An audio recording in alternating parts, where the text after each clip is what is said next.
한두 번 보고 이해가 됐다고 생각하면은 그거는 가장 큰 오산입니다.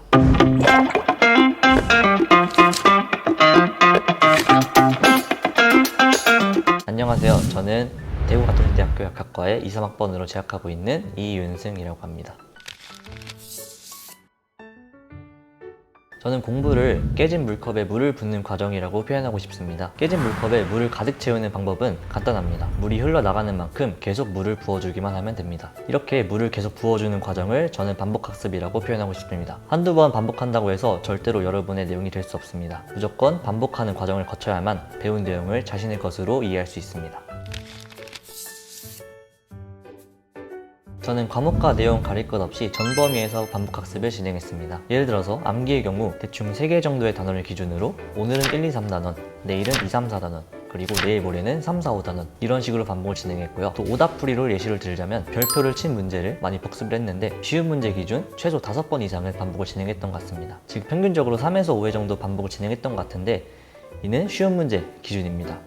당연히 제가 중요하게 생각해야 할 수능 개념 또는 어렵게 생각하는 저만의 킬러 문제 이런 경우는 적어도 10회 이상은 반복을 했던 것 같습니다. 이 정도 이상을 반복을 해야 이 정도 해야 이해는 됐구나 되겠다 라는 느낌이 저에게는 들었습니다.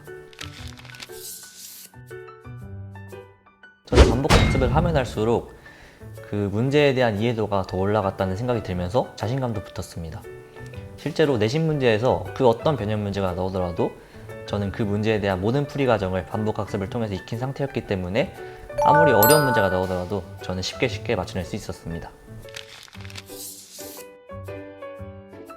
사실 반복 학습을 시작한 초기에는 3, 4번 정도 봤을 때 이 정도까지 반복을 해야 되나 싶을 때가 많았습니다. 그리고 또 배운 내용을 계속 다시 보는 거기 때문에 새롭게 배운 내용이 없어서 뭔가 오늘 한 게 많이 없지 않나 라는 생각도 많이 들었습니다. 그러면서 불안감도 많이 생겼던 것 같습니다. 하지만 오히려 한두 번 휙휙 보고 넘어간 내용이 나중에는 기억이 전혀 나지 않는 것을 깨달은 뒤에는 오히려 반복 학습이 저를 더 안정적으로 만들어준다는 것을 깨닫게 되었습니다.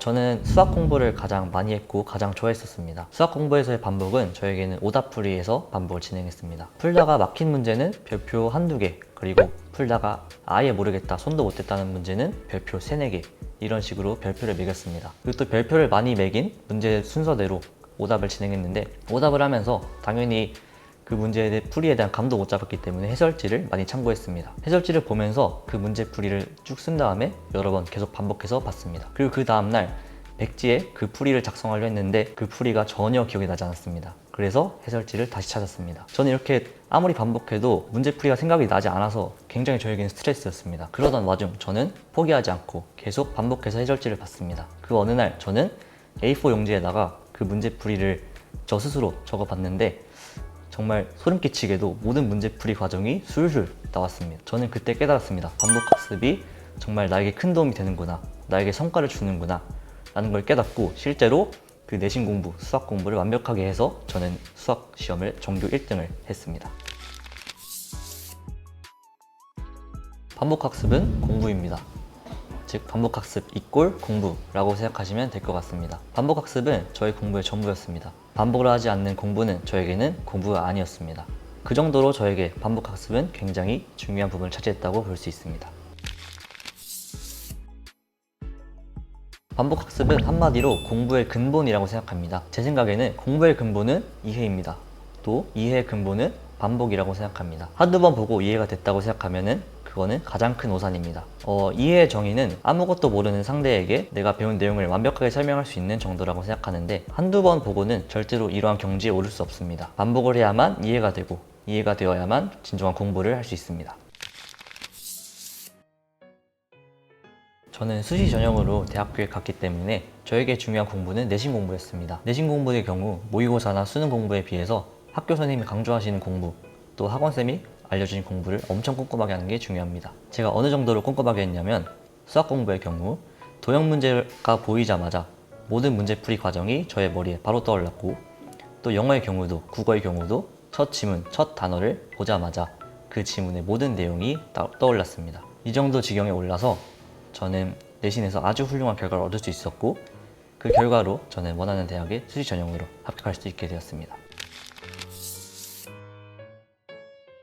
무조건 대학 동기가 아니더라도 제 고등학교 친구들 중에서 1, 2등급 받은 친구들을 보면은 반복학습을 안 한 친구가 단 한 명도 없었습니다. 그 정도로 반복학습은 최상위권 그리고 상위권 학생들에게는 당연한 공부입니다. 반복을 했는데 성적이 안 오른다. 정상적인 방법으로 10회 이상씩 반복을 했는데 성적이 안 오르는 학생 정말 없습니다. 학생들이 반복학습에 대해 오해하는 게 있습니다. 내가 이거를 2번 다시 봐야지, 3번 다시 봐야지 하고 내가 문제 푼 것들을 쭉 바라보기만 합니다. 내가 배워야 할 내용들을 바라보기만 합니다. 또 읽기만 합니다. 그것은 반복학습이 아닙니다. 진짜 반복학습은 모든 내용을 다시 시작한다. 처음부터 시작한다는 마인드로 해야 됩니다. 이런 식으로 내가 배운 내용을 넣었다가 지웠다가 또 넣었다가 지웠다가를 10회 정도 이상 반복하시면 됩니다. 반복학습을 통해서 3번 연속 500, 3번 연속 1등급을 받는다면 오히려 서울대를 안 갈 수 있습니다. 대부분 학생들이 서울대를 못 가죠. 여러분들이 가시고 싶은 학교를 골라서 가시면 되겠습니다. 아는 공부 캠프 10서클과 함께 원하는 대학 골라서 갑시다. 화이팅!